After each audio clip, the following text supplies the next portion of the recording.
Hey, thank you for clicking play. Do you know what game this is? It's actually a pickups video today and a very short one, but this is relevant. It actually just said the name.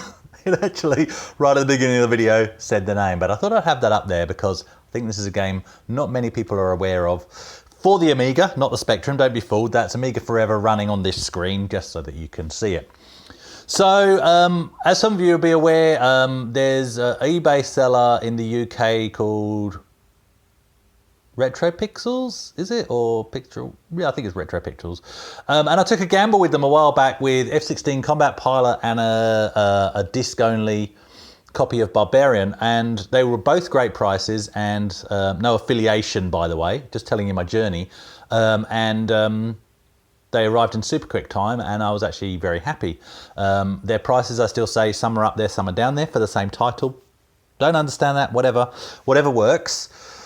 But I do now keep an eye on their store, and they had a title that I thought, actually, I want that, and maybe now is the time to actually buy several games just so I can combine postage. So I just bought 4. So brief pickups video, so these are all from Retro Pixels. And I bought all 4 of these, because they'd clearly got several copies of each of these games, and so they dropped some of the prices. And these were all, I'm going to say around the £7 mark. They were pretty, around £7, say 35 or whatever. They're all around the £7 mark for every single one of the ones that I'm about to show you. And then I combined postage, which essentially brought it up to the price, still probably under the price I would have paid for some of these titles over here in Australia, and maybe over the price. Long story short, it works out it was worth importing them from the UK. So that's what I've done. So I think I'll start, I'll leave this game till last, because this is one of them. And I haven't tested any of these, but they're all marked as tested and working on eBay. I'll just pick up the one that's at the top, but let's just go for the ones at the top. So first one, Powerdrome. Definitely wanted this. This is one of the games back in the day that I saw it in the shops for years and then never actually bothered to pick it up until towards the end of my Amiga journey. I eventually bought it.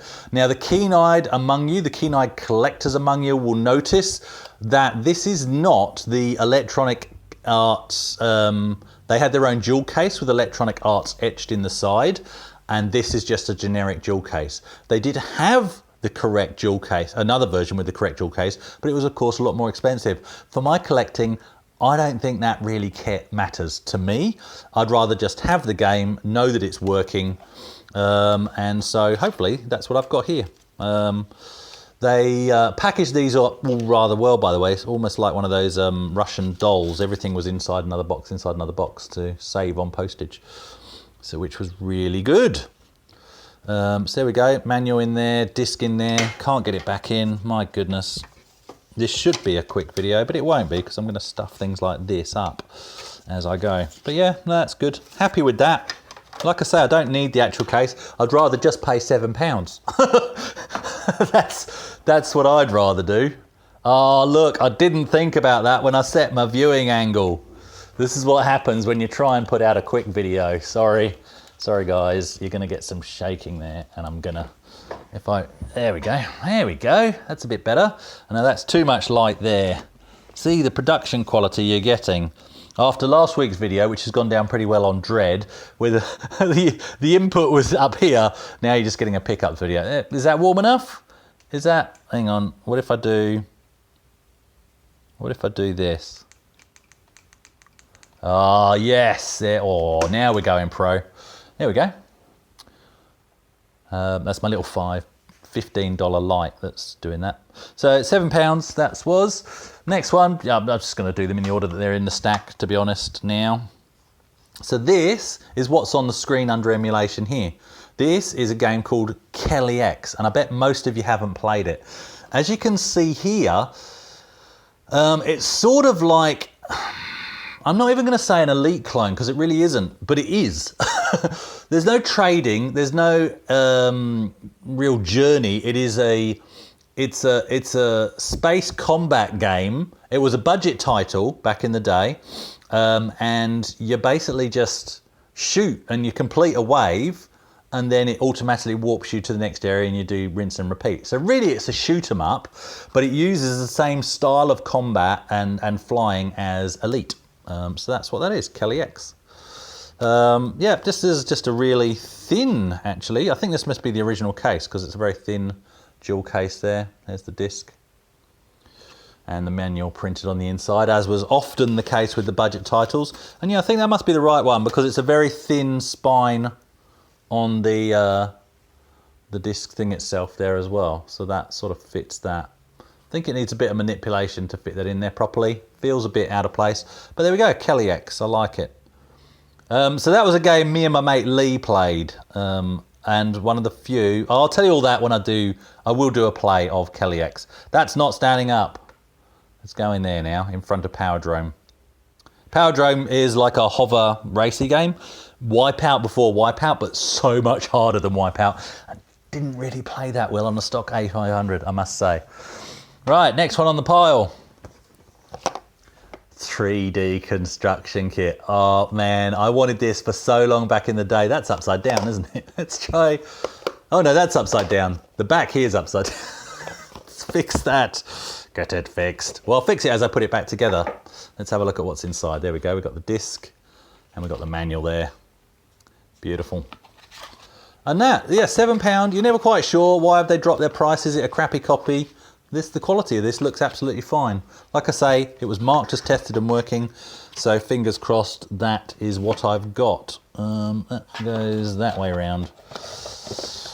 Right. It does say Amiga, doesn't it? Not Atari ST. Yes, good. You have to double check that I've bought the right thing. 3D construction kit, if you're not familiar, any of the Freescape games such as Castle Master were built using a thing called Freescape. And this is essentially, you can make your own games of that same ilk.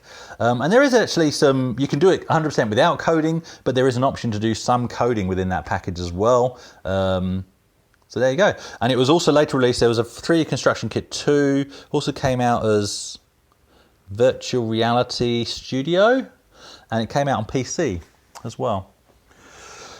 And this is the one that made me actually pull the trigger on these games and get me in trouble with the wife for spending more money, because I suddenly realised I'm towards the end of my collection of flight sims that I had back in the day, which is quite an exciting prospect to complete that collection. I think there's currently one outstanding, so when I've got them all, I'll share that with you. And so this is Birds of Prey. Now, I know there's a lot of fans of this game out there. It's another Electronic Arts title. To be honest, I think I'd maybe flight simmed out by the time I got this. Great game, and of course I'll expand on these thoughts when I do a playthrough with you and my memories of this. But one of the things this was renowned for was just having heaps of different aircraft you could fly. But once you're playing it, they all kind of feel the same. The cockpit is the same. Now, of course, they had to. We were very limited in what the technology could do back then. But yeah, I did kind of feel like, actually, I'm not sure how happy I am with this because everything felt samey. But it was good. And it had things like mid-air refueling, which was, I think, a first in this for the Amiga. So really nice box. Again, the £7 version. And now Paulina, I think is the person's name from that eBay store, did let me know, because this was pre-packed ready for postage, which is why I think it's an easy way to reduce the price. So I had asked, could I see a photo of the back of the manual, or the complete manual, and she couldn't do that until I said, actually, I'll place the order and can I have these extra ones? So I've had a Domino's, so she obviously had to re-unpack it anyway, and so she did so, and what she spotted was, when she did that, she said, oh look, I've just spotted there is some slight foxing on the back of the manual, which there is. The reason why I was slightly pausing there, because I've noticed that sort of trimmed off at the bottom there, and there's a bit of missing bleed at the top there. Now, it's clearly an old manual, because otherwise you wouldn't have foxing on the back. So I don't think it's that it's a fake manual.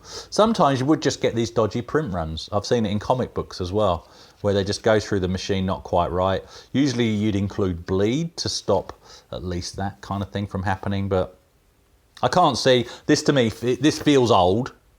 Look at the smudging and everything. I don't think it's. I mean, who would go to the lengths of pirating that? It's clearly an original manual, but yeah, it's interesting that actually it was a very poor crop at the print shop for this one. Yeah. There we go. Beautiful. There is so many aircraft in this, actually. It will be piracy as theft. It will actually be good to revisit this and see if my thoughts were fair. You know how I like my flight sims. Look at that. F5E. And you got some nice things in here, like the B-2 stealth bomber, the Blackbird, the SR-71 Blackbird. It's a shame it doesn't have San Francisco Bay. We could have a race between an FA-18 and a Blackbird. Where should we race? I don't know, maybe from Alcatraz to the north end of the Golden Gate Bridge, maybe. So that's got that in there. And look, even though this was the super cheap price one, you've still got the extra paperwork. Some would say this is in better condition than other games from Australian eBay. No, I'm not going to go back there. Bygones. Well, yeah, that's good. Disc 1 and 2. And here's where somebody in the comments says, Chris, there should be 10 discs. You've been ripped off. I'm very happy. And like I say, more will be revealed. Probably towards the end of the year, I would say, but I'm nearly at the end of the flight sims. Not all the flight sims that were available on the Amiga, but the flight sims that I had growing up, which is fantastic. I think I'm excited about all of these. Even though this is an odd budget title, I have a personal attachment to that. I had great fun with all of these. Love flight simulators anyway. Spent hours on this, spent hours on this. I don't think I need to. There is one more thing I'll show you just because this is a short video. I did try and fit this into another video, but that video went for too long.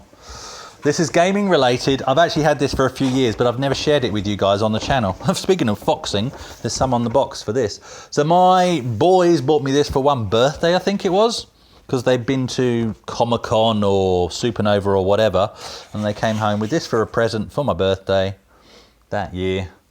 That is a Halo energy sword. So I've had this. It just sits under my bed most of the time, to be honest, waiting for a burglar. Scare the crap out of them. It would make a useless weapon. You'd stab yourself more than anybody else because of the sharp edges here. But we'll have to find some way of mounting this on the wall. If I'm playing multiplayer Halo and I get hold of the energy sword, look out, because that's my favourite. Give a bit of melee going in there. All right. Thanks, guys. Thanks for watching.